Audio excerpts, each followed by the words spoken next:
Welcome to the Songwriter Connection, the podcast that delves deep into the art and heart of songwriting. Each week, we gather around the dining room table to uncover the stories behind the songs. We invite you to join us on a journey to the creative minds of the songwriters who shape the melodies of our lives. From Nashville, Tennessee, here's your host, Dave Lenahan. Hey, I want to thank you for letting us invade your brain matter today. It's good to be with you. And I want to talk a little bit about, on Spotify.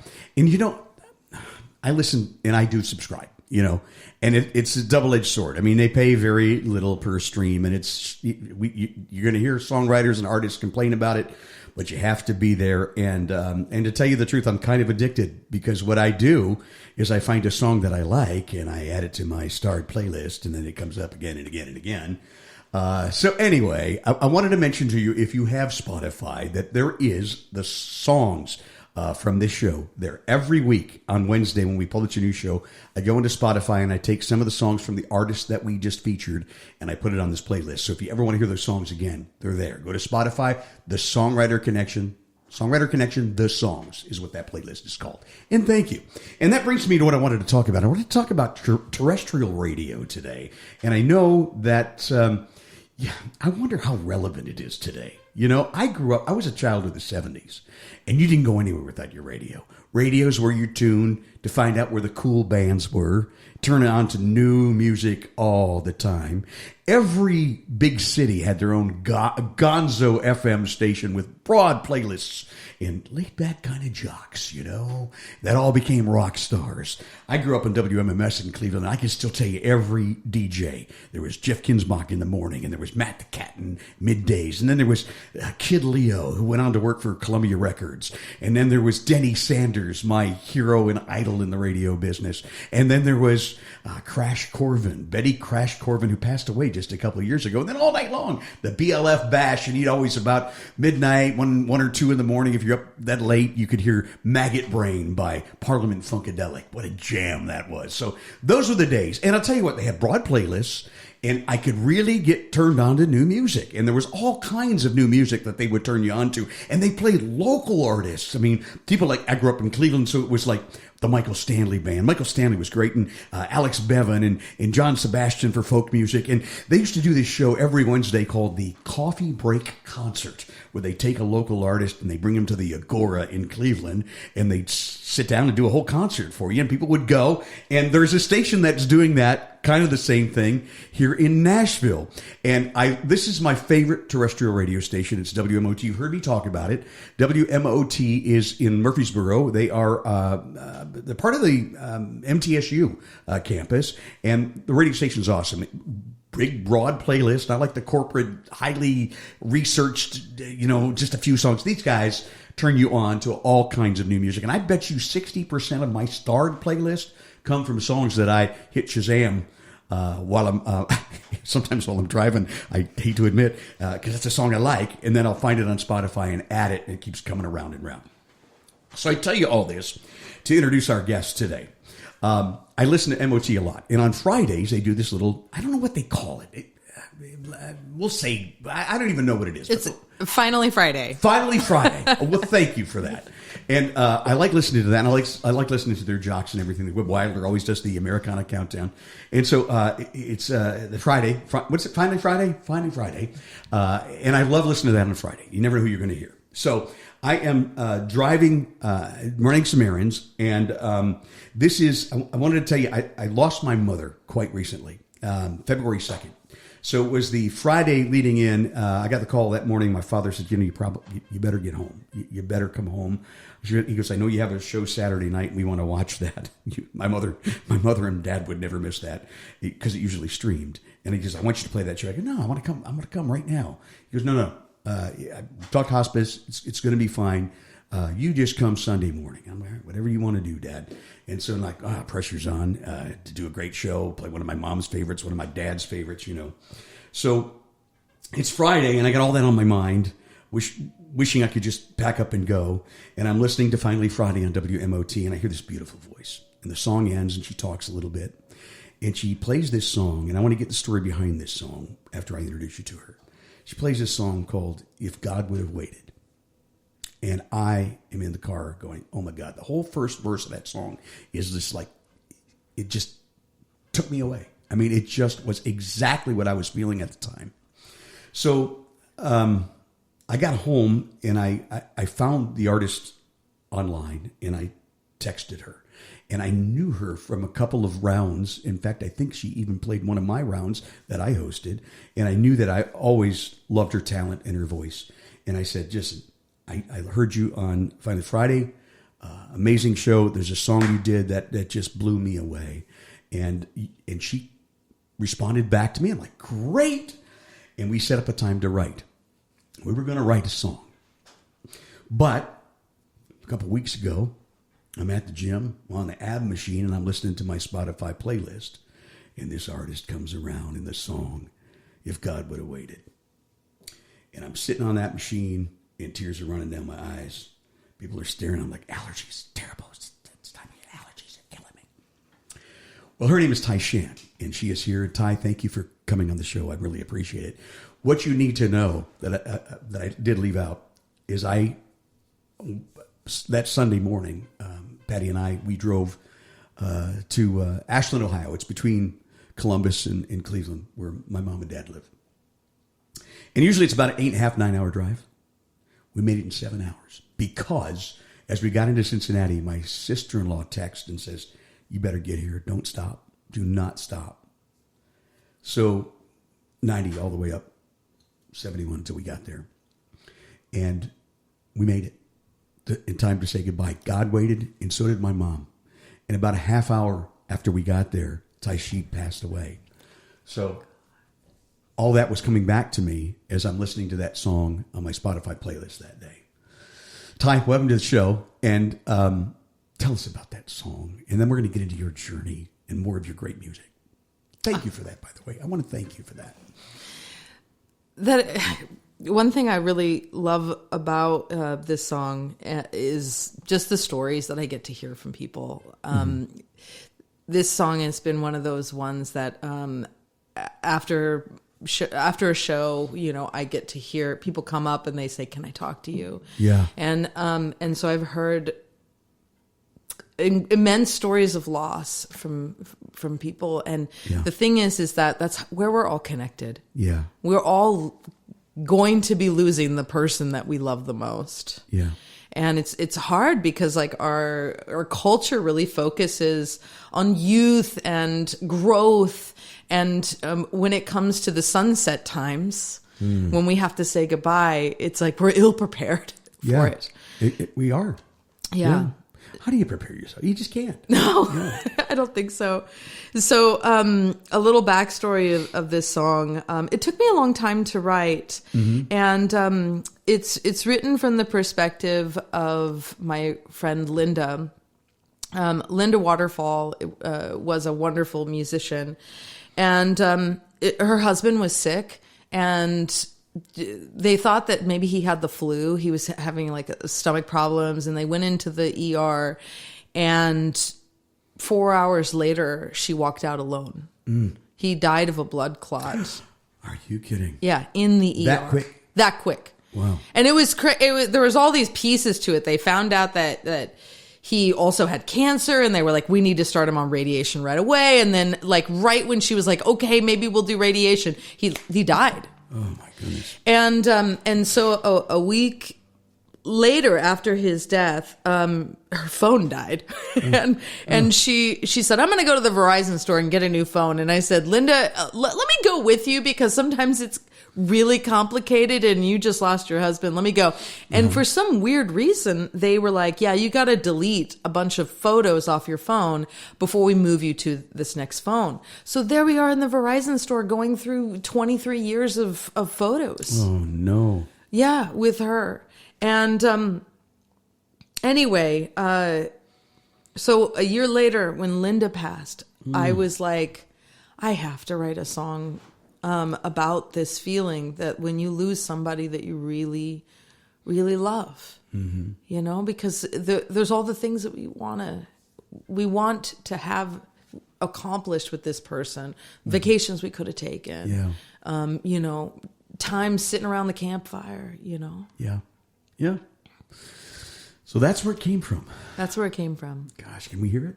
Yeah, absolutely. Yeah. I am Solo in the other tuning, so let me get into the right tuning. Now, while you're doing that, did you write this all by yourself? Yeah, this is solo write. Yeah, okay. Because I know you do some co-writing too with our friend Hal O'Dell and others. Elizabeth Eckert, who's a really cool and good songwriter.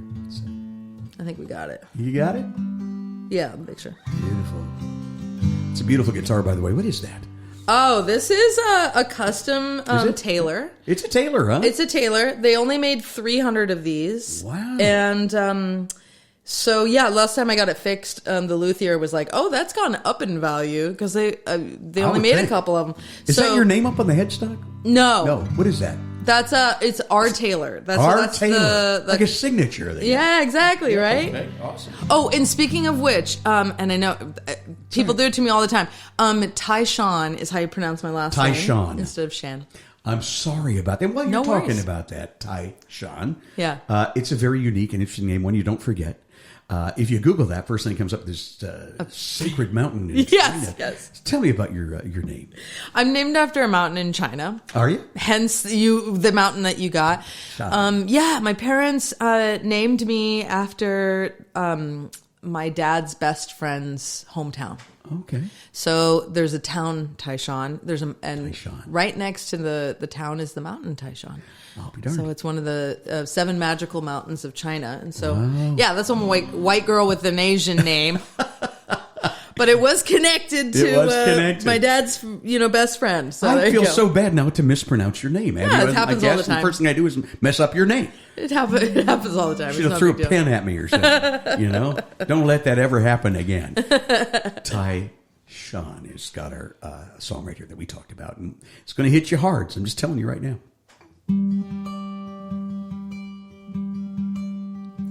I'm not ready to talk. They say sorry for your loss. They keep asking how'd it happen. I'm not ready to be open. It's a whirlwind since your last breath. I keep spinning around trying to catch it. I hear your voice every second. I can't help but wonder what if heaven had waited. You would be here with me if angels were sleeping, if St. Peter lost his keys.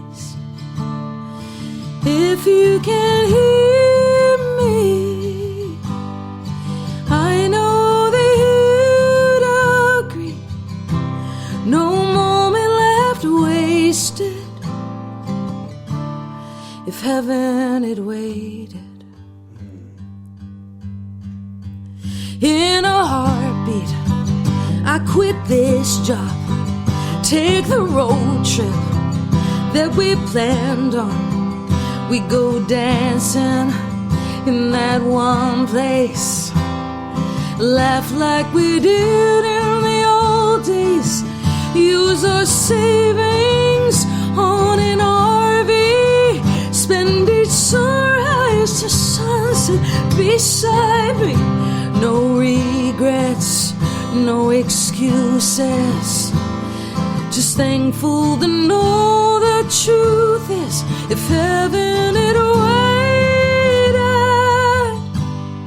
you would be here with me. If angels were sleeping, if St. Peter lost his keys, if you can hear me, I know that you'd agree. No moment left wasted if heaven had waited. And I know it's naive to think I'll get our future back. All I can do is talk this out to your photograph. If heaven had waited,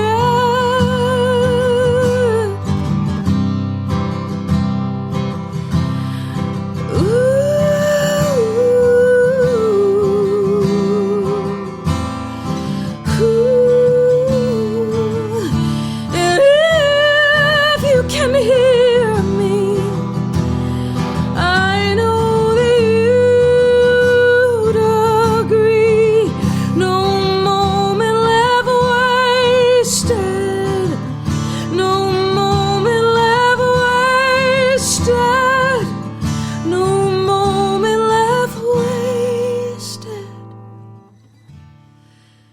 If heaven had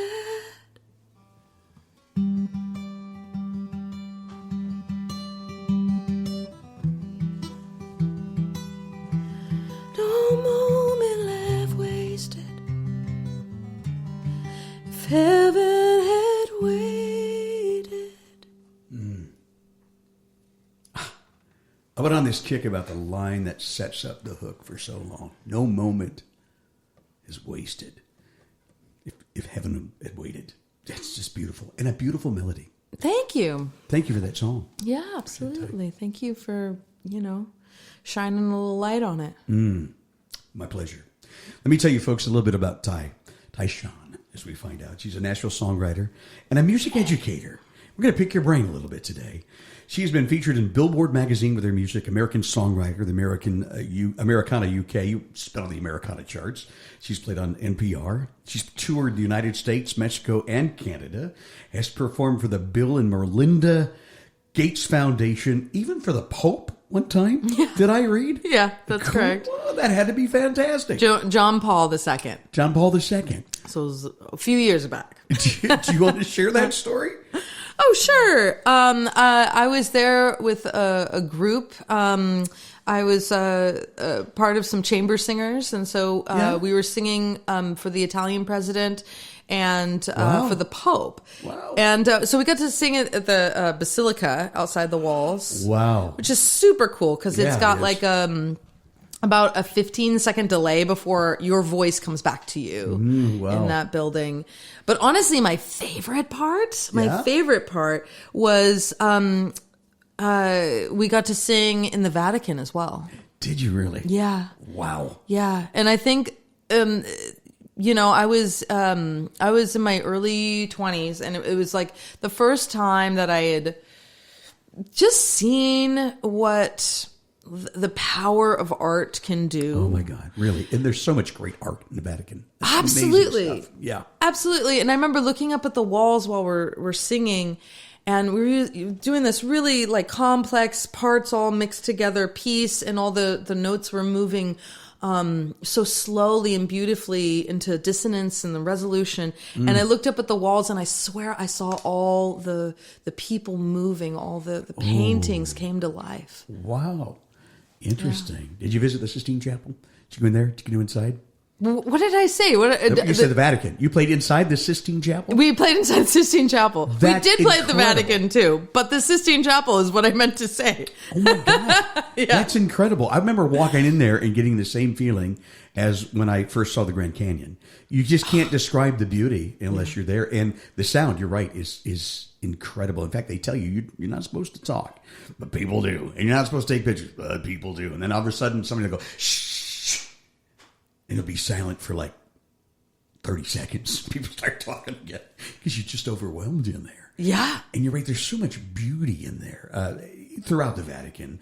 The tour guide that I had, there was a statue, I remember, and I want to say it could have been David or what, but it was just the torso was all left. And she pointed it out, and she said, I want you to remember that shape. And I want you to understand that when Michelangelo first came across that, it was already ancient then to him. To him. And that's hard to believe. And he used that torso, and on the very back wall of the Sistine Chapel, there's a picture of Jesus coming out, and it's that torso. He painted it and put Jesus' head on that. So, such inspiration and such beauty at that place. Yeah, agreed. Absolutely. Agreed. So I want to talk about your students have done some amazing things. One won the John Lennon songwriting contest, very prestigious. You've had them all kinds. Berkeley School of Music went on after you. Oberlin Conservatory was right near where I grew up. Oh, that's cool. Yeah. USC. So I've had a student go to LA. Yeah. And major music at USC. Yeah. American University as well. There's been a couple of them. Wow.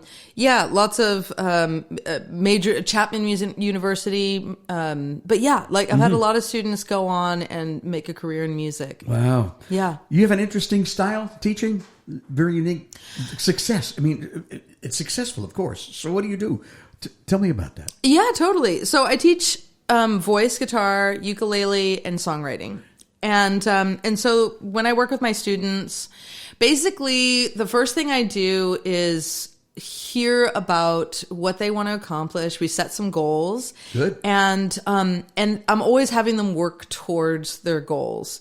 And I'm always following the light.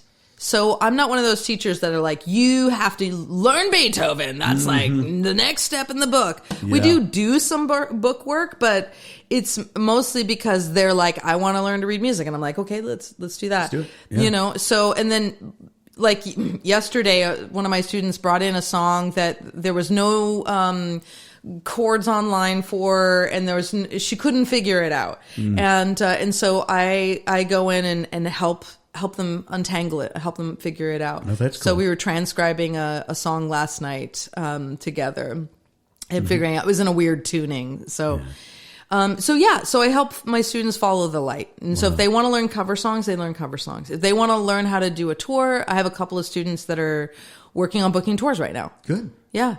So if they want to go in and record their own album, I'm there for that too. It's it's a lot of just like set your pace and have somebody there that has been there before and that can help show you the way. And you are one that can do that because you have done the tour thing. I mean, you came here from Seattle? I did. Okay. But you kind of secured this route. You played all the way finally to get here, right? Yes, I did. All the way down to Cabo San Lucas. Yeah. I have a little travel trailer that's called the Scamp. And so I during the summertime, I live in that, but the most that I've lived in it consecutively was about 8, maybe 9 months in it, touring at one point. Yeah. So, and booking your own shows and doing the Yeah. thing. Yeah, that's great. You lived on the beach in Mexico for a little while. You lived in a mountaintop overlooking some beautiful scenery. Oh my gosh. Yes.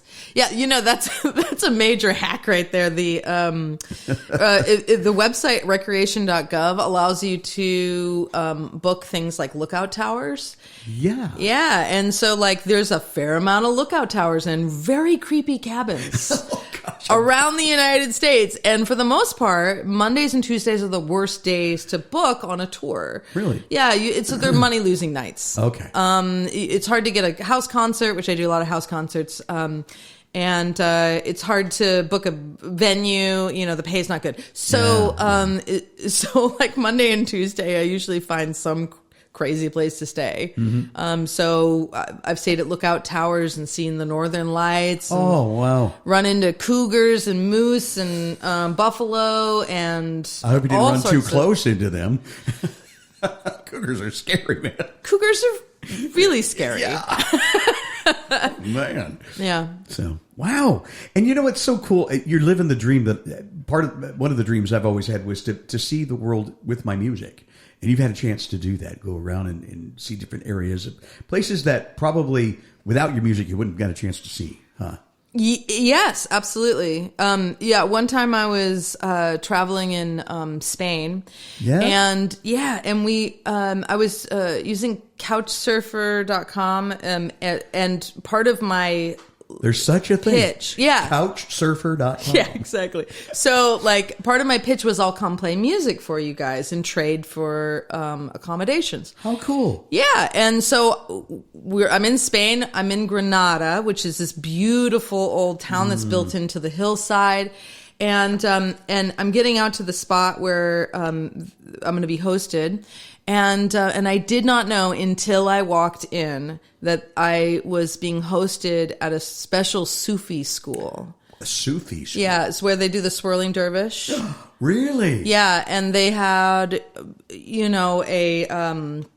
a head leader, who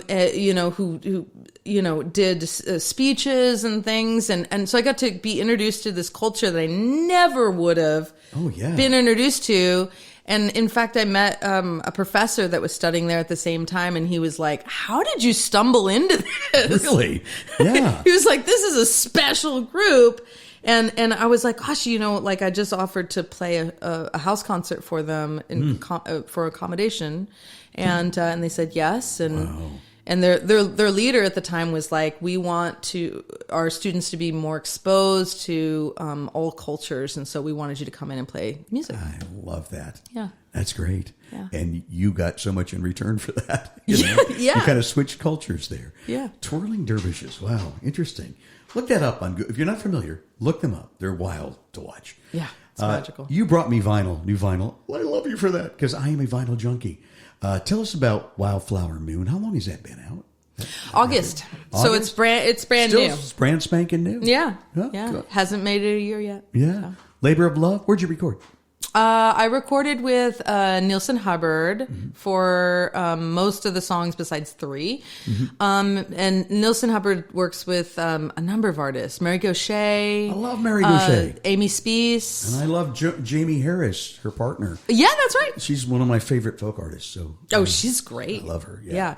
So Nielsen came highly recommended from Hannah Miller, actually. Wow. I loved her music, and I was like, who did you record this with? And so Nielsen had me come into Skinny Elephant Studios in Nashville. Okay, and they did a great job. It was a wonderful band, live setting. What I loved about what he did is he wouldn't let me do any more than 3 takes. Really? Yeah. He wanted a very authentic, just you and a mic, that kind of thing? Yep. That's awesome. Yeah. Play as you sing. Yeah, exactly. Yeah. So a lot of the takes are like, one take with a few, adjustments if needed. Can't be more authentic than that. I tell you, that's great. That's fantastic. It definitely was like, wait, what? Challenge. What a challenge. Can you play us something else off of this Wildflower Moon Absolutely. record? And as we get ready for the break, I want to hear one more song. And the story behind it, of course. Yeah, totally. That's what we do, live around the dining room table. I'm gonna play a travel song then. Good. So I just talked about traveling quite a bit. Let's do it.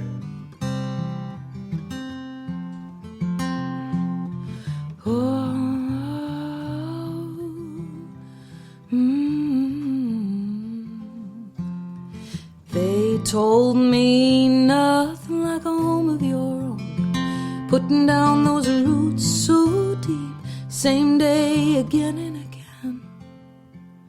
Well, it's not me, never been the type to be good at planting a garden on my seeds, dandelions flying in the wind. I carve the curves and lines long and on the road. The highway signs don't tell me where I'm going, they tell me where I am. The road is like a river coursing through my vein. I drink it like a glass of summer rain, intoxicating evergreen. I'm drunk on wheels and gasoline.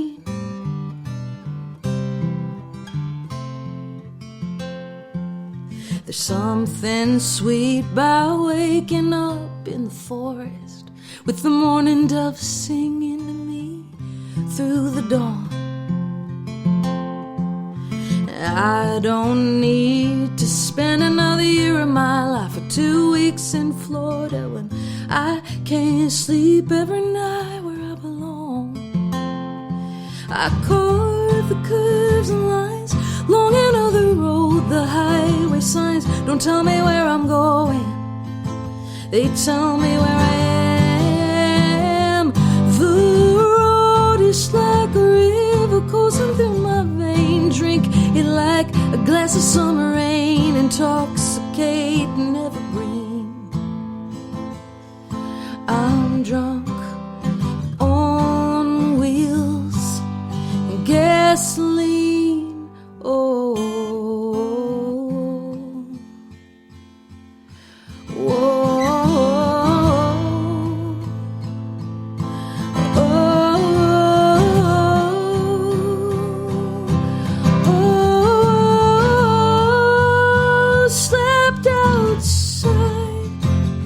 The great divide, I've seen a ghost herd kicking up the dust. Northern lights across the great divide, close enough for this traveling girl to touch, to touch, to touch. I carve the curves, lines long and all the road, the highway signs don't tell me where I'm going, they tell me where I am.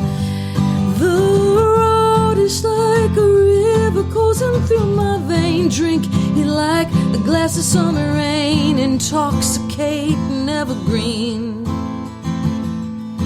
I'm drunk on wheels. Yes, I'm drunk on wheels. Yes, I'm drunk on all of my wheels and gasoline. Oh,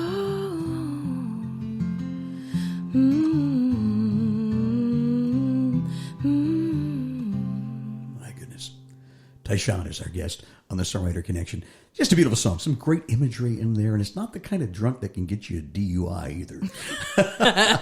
But I'll tell you, that's a cool comparison there. A cool, like, metaphor for what the road does to you, right? I wrote that with Hal O'Dell. Did you? He would love to hear that you like that line, because yeah. that was his pitch there. I love me some Hal. He's been on the show a while back, so he's a great awesome. guy. Yeah. We're going to take a little break. We'll come back. Tai Shan is our guest.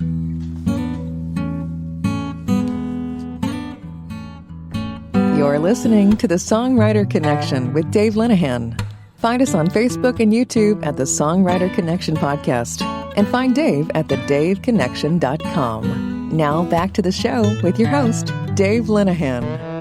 Again, I'm so glad that you have joined us on the Songwriter Connection podcast.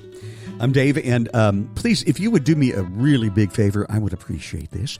Go to, even if you're not listening on YouTube, go to YouTube, find Songwriter Connection, and subscribe and hit the like. So we're hoping that one day we could definitely monetize from there as well. Going into the show, we are getting pretty close to the 2 million stream mark, and that's thanks to you spreading the word, and I can never thank you enough for that. Our guest today came to Nashville from San Diego, but she grew up in Santa Rosa, California. That's near San Francisco, isn't it? This way via Seattle. So not close to San Diego. Did I say San Diego? And the reason why I said that is because I just came back from San Diego. I meant Seattle. Were you there during the grunge years? No.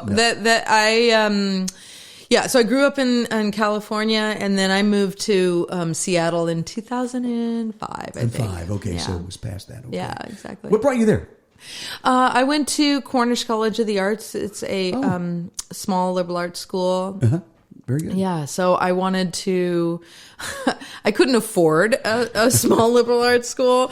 And so what I did was get my AA first and then transfer over. And then it was fun because I got to do just music because I got all my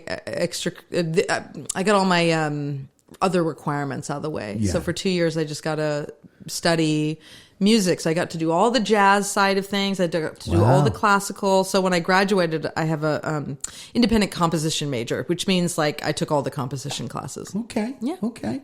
I think that probably helped you a lot in your career, huh? Yeah. Was guitar your first instrument? No, piano was. Piano. So do you still play a little piano today? Yeah, I still play piano, and my dad would be thrilled that I brought up the piano because like we couldn't afford lessons when I was growing up, and so my dad and I would clean my piano teacher's yard every Sunday. Oh my! Yeah, and so we did that for years and years and years. I to this day hate doing yard work. Yard work, yeah. Yeah, and the piano teacher's house was right across the street from a church. So every Sunday I would hear Reverend Coffee and his congregation, and they were beautiful. Baptist church. They were awesome. Great voices. Oh, so good. And in fact, my first big gig, I was connected again with them, and they had me come out and play at this big venue and for Martin Luther King's birthday. Wow. Yeah. So anyway, yeah. That's great. So I play piano to bring it back. Piano. Yeah. Was your dad musical? Yeah, he plays the guitar, but he would tell me that he doesn't play the guitar. He played it enough to... Yeah. Play a couple chords. Yeah. Yeah. So piano was first, and then guitar came along, or it's kind of the same? And did it help you, having played piano first, picking up the guitar? Oh, yeah. Piano does help. I think for a lot of my students, they learn how to find notes on the piano. They don't have to learn to play it per se, but having that visualization in your head really helps. Yeah, it really does. Yeah, because the guitar is just not set up visually as well as the piano is. You study the theory then, musical theory. Oh, yeah. Oh, my God. I'm a huge theory Are you? head. Yeah. Yeah. You know, I never was until quite recently, moving to Nashville and learning more about it. And the curiosity got the best of me. Why does this work and this doesn't? And does it work? And you make it work. It's interesting. I think you can go far down that rabbit hole, can't you?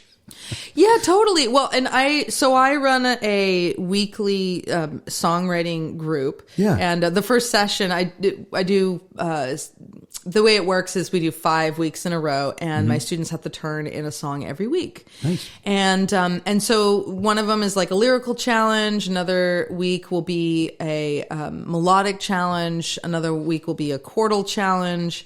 And so when we do the chordal challenge stuff, I love bringing in some of the tricks that are going on these days. Yeah. Like games like don't play the one until you get to the chorus. The one which would be the root chord. Yeah, the root chord until you get to the chorus. Till you get to the chorus. Mm-hmm. Yeah, so that's called hide the one. Hide the one. Yeah, exactly. Oh, my next songwriting session, we're going to have to try that. I have so many. So my fun thing I love to do with my students.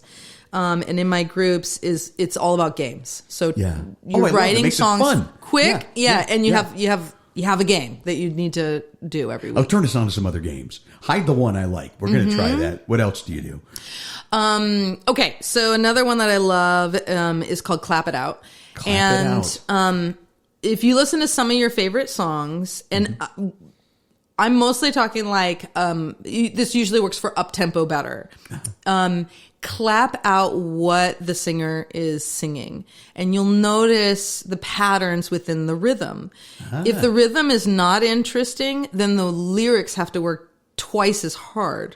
Yeah. So if you're a lyric heavy writer, try starting with your rhythm first, so that you work that part of your brain, that part of your tool chest. That's awesome. And I want to tell you, I had a friend. I used to be with NSCI, and I was one of the coordinators in Cincinnati. And a gal I still love to this day, and we wrote some really great songs. Chris Thompson, who's a lyricist, but when she brought the lyric in for review, she would clap along, and it would the cadence was so amazing that it was easy to find where the melody was. And like Chris, I miss you. I hope if you're listening, I miss you. We got to get together again. She was a great lyricist, but very much. Kind of clapping along with what she did, and you could because it was just so right on the beat. Yeah, cool. That's a cool exercise. Yeah, another one that's another rhythm part of this is called early on time late. And so early on time late. Yeah, early on time late. So the game is look at a song you like. This is really popular in pop right now. Okay. And think about, look at whether the lyric comes in before the downbeat. So is it dugga dugga da? That's early. Dugga dugga da, right? Or is it on time? Da na na na na na na na. It's right on top of the beat. Yep. Or is it late? Dugga da na na na na. Notice these things. Yeah, and then like, look at what you're doing in your sections. If you are on time every section, then you don't have a lot of diversity between your parts. And there has to be that contrast. You need a little contrast. Yeah. Yeah. So sometimes it's like a song the lyrics are great. There's nothing necessarily wrong with it, but everything starts on the downbeat. So I'll be like, what would happen if you just wait? Let's like verse 1, hang back 2 beats and then come in. Ah, interesting. Yeah. Wow. We're so used to the 2/4, the backbeat, right? Right. Ever since early rock and roll days, the backbeat. But are you noticing a change away from that these days in pop music? Like hitting on the 2 and the 4? Yeah, it's one of the 3. Definitely. I mean, like, yes, the 2 and the 4, super solid. It depends on whether you swing in it or not. Like, if it's swing, yeah, absolutely. Yeah, 2 and the 4. Yeah. Yeah. That's cool. Listen to that in songs. And of course, there's, I'm here, especially in traditional country music, going back to the waltz, the 3/4 time. Oh, I love. Oh, I do too. I can't stop writing 6/8 or 3/4 songs. 6/8. Yeah. Beautiful. Yeah. Just absolutely beautiful. Yeah. Well, let's hear another one, and thank you for letting me pick your brain about that. This is valuable stuff on a podcast called the Songwriter Connection. This is exactly what I was after. So, yay! How about another great song? Okay, I love just sitting here watching you play. You're very good on guitar. Thank you. I'll do a 3/4 song. Yeah, let's do a 3/4. We just talked about it. Tennessee Waltz. Remember nights we laughed out loud. We didn't care if we woke the town. Drunken fools who refused to go to bed before dawn. And now we tiptoe through this house. Quiet ghosts when the sun goes down. For if she wakes, the walls will shake. Poor tired little one. Baby sleeping. Now it's time for 2. I'll pour the wine and we'll fine dine on old carrot stew. Baby's sleeping. Can I have this dance? Twirl me around in my bathrobe gown. A kitchen light romance for me and you. This lullaby rendezvous.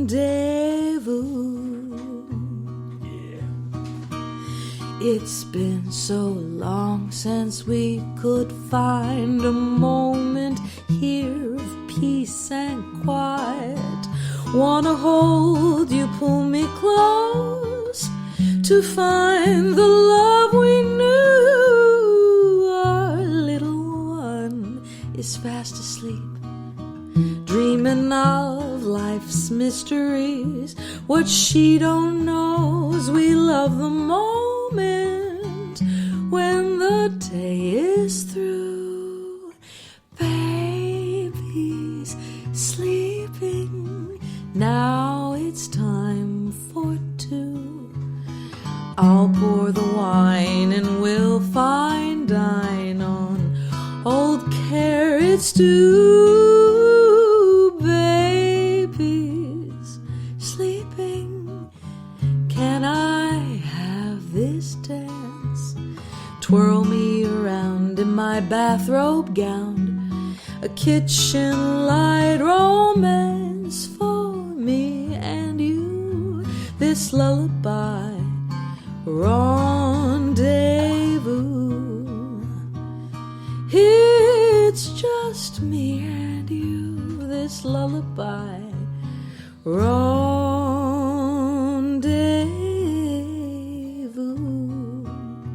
Shh, she's sleeping.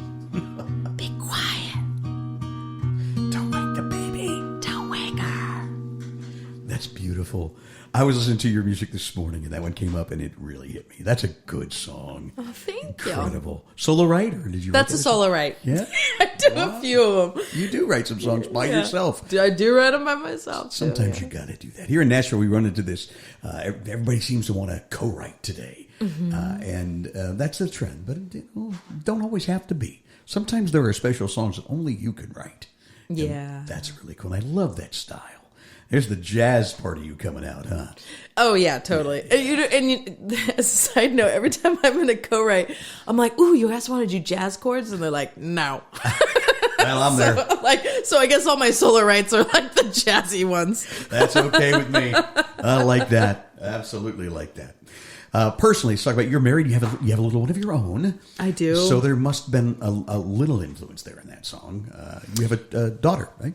Yeah, I have a 5-year-old daughter. Her name is Sequoia, and and my husband makes music with me too. He's a trumpet player, and then also beatboxes and loops it. Wow! So so you guys did the duo thing for a while, didn't you? Yeah, and we still do.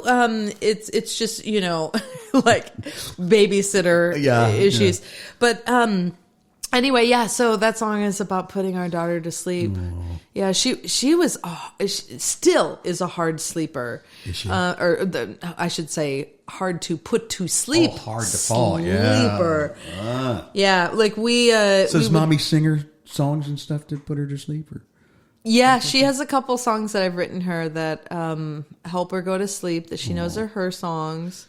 Nice. But we for a long time we would bounce on one of those exercise balls to help her go to bed. Oh yeah. And we went through 3 of them. We broke 3 of them. Oh my! Putting her to sleep because she just was such a fussy kiddo.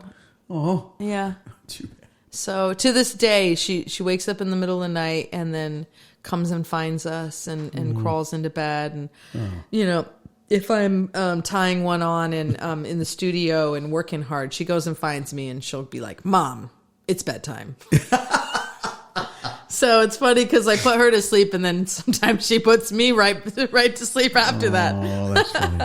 That's funny. At that age, is she showing any signs that she has musical talent? Yeah. Mm-hmm. So in fact, I've been teaching her ukulele. Oh, that's so good. Yeah. She's been taking lessons and she's doing really well. I mean, she's going to get her own ukulele soon because she's using my nice one. It's about time she gets her own. I should have had you bring the ukulele. I don't think we've had anybody do a ukulele song here on the podcast yet. Well, next time. Next time, for sure. Is that an easy instrument to pick up? If you don't know how to play an instrument, is that a good one to start? Yes. Yeah. Yeah, and it's great for small hands. Yeah? Yeah, so I like it better than starting kids on the guitar. Yeah? Because first of all, it can go anywhere. Yeah. And then kids can really get their fingers curled around those strings easier. They're nylon, and they're smaller and easier to tune and that kind of thing. So you don't have to build up those calluses. Yeah, not like we suffer through, huh? Yeah. Nice as an educator. Can anybody write a song? Yes. Absolutely. Yeah? Yeah, because everybody has a story. Yeah? Yeah. I mean, last night was the first session of my songwriting class runs every 5 weeks, and last night was the first night. And I have 2 gals in there that have never written a song before. Mm-hmm. And when we finished last night, I always write a verse and a chorus with them so they can see how easy it is to do. Mm-hmm. And one of the gals go, "Oh my God, this was so exciting." She's like, I never realized I could, it was this easy. And so, yes, everyone can write a song. I think where the craft comes in is that rewrite stage, right? Because we can all write a song, and then we get to that point where we're like, okay, maybe I'll take a crack at try rewriting it, tightening it up a little bit. Yeah. So, the other thing I want to say though is that a lot of times what stops us from doing the things that we want to do is our internal critics. Oh, that's so true. Yeah. Yeah. It's hard to turn off those little inner voices. Yes, absolutely. But they've done studies that if you can get past the 20-minute hump, that you'll have a second wave of creativity. Wow. So for anybody out there that wants to write a song, feel free to contact me and I'll walk you through all you need. But if you're doing it on your own, set yourself a timer for 30 minutes. Okay. So you can get past the first critic wall. Okay. Because the first wall is going to come right about 20 minutes. You're like, this is dumb. I can't do this. And if you can go past that, you'll get a flood of creativity. I never knew that. Yeah. That is fascinating. Thanks for sharing that. Yeah, absolutely. You know, if you've not heard the Tom Douglas interview, which was episode 200, go back and find it. Tom describes that negative voice as this little rat. Yeah, sits on his piano and tells him he can't do it, or that stinks, you know. And he talked about learning to pick it up by the tail and, you know, doing away with it and getting past that. So if you just wait, try to get through 20 minutes, huh? 30 minutes for that second wave. And that's great. I think of my critics as flies. Flies. Yeah, flies in the room. You know when you get flies in the room in the summer? Yeah. They're just bugging you? They bug you. Yeah, so like I'll have my students literally like get up, go outside, let the flies out, take a nice breath outside, and then come back to it. I think that's a great idea. When you get stuck, get away from it for just a second and come back. Yeah, and Personal idea. going outside is a trick for kids. So like whenever my daughter would cry or get obsessed about something, as soon as we got outside, she would drop it. So a lot of these tools are like, they're kid tools, you know? So yeah. Take them that's all cool. We all got a little child in our mind, right? So absolutely. It's cool, man. That is really cool. So go back again. Is it the 20, would you call that the 20-minute rule? 30-minute? That's a 20-minute. 20-minute. You got to get past 20 minutes. Got to get past 20 minutes. Yeah. Yeah. So can we call it the 20-minute rule? Yeah, let's call it the 20-minute rule. 20-minute rule. I think we're going to call that episode the 20-minute rule with Tai Shan. Yeah. Hey, before you play a song to take us out, I want to. People are going to want to contact you and find out more about your lessons and things. And where can they reach you? Yeah, so my name is Tai Shan, TAISHAN. And my website, Tai Shan Music. Check it out. It's great. Yeah, .com. If you want to check out my school stuff, it's TaiShanMusicSchool.com. Good. And all the socials are Tai Shan Music. So you can find me all there. And can they get your record there too? Absolutely. Awesome. Good. Yeah. Beautiful. Thank you for bringing that to me. Yeah, you're and welcome. for signing it. That's awesome. Yeah. What you do another song? Want to do something from that record or something brand new, or what do you feel like? Oh, what do I feel like? Yeah. Yeah, I'll do something from that. And you use different tunings, which I love too. Yeah, I also lost my tuner, so that doesn't help as much. It doesn't. Yeah, it fell off.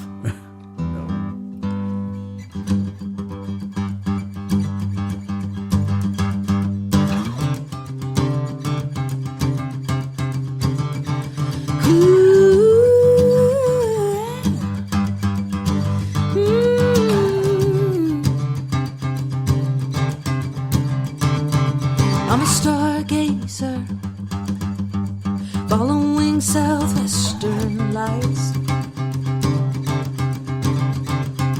I'm a trailblazer, chasing down the open sky. Getting closer to something I'm trying to understand. I've been tangled up in what everyone else needs. I think I forgot what's important to me. Don't know where I'm going, but I'm trying to see the way. I'm trying to see the way. Windows roll down blue in front of me, sing it loud, feeling proud to be on my own again. Clouds above, black top underneath, feel the wind, smell the evergreen spaces, all I need on the road back to me. Got a destination, but no map in my hand. Yeah, maybe I'm a risk taker, but I know who I am. Gotta trust in something, but I don't know its name. But I'm getting somewhere underneath. I've got a little faith. Windows roll down, blue in front of me, sing it loud, feeling proud to be on my own again. Clouds above, blacked up underneath, feel the wind, smell the evergreens, space is all I need. On the road back to my heart, my home, my who I wanna be, my blood, my bones, that girl inside of me. My heart, my home, my who I wanna be, my blood, my bones, that girl inside of me, yeah.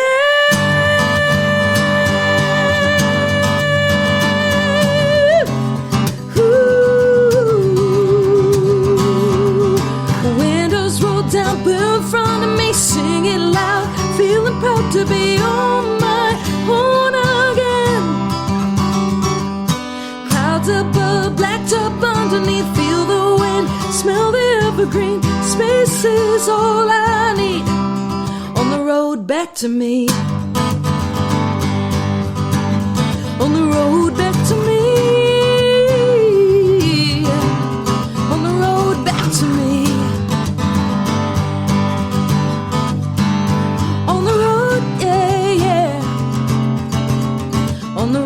back to me.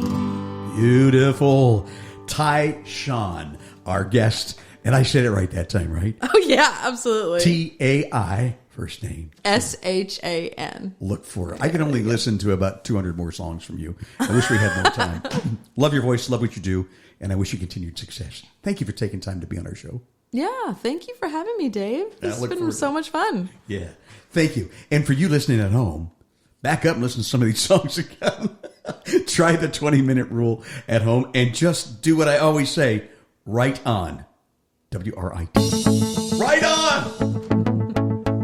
We hope you enjoyed this intimate glimpse into the world of songwriting and found inspiration in the stories shared by our talented guests. Remember, the magic of music lies not only in the notes and chords, but in the emotions and experiences woven into every lyric. Until next time, keep listening, keep creating, and keep the melodies alive.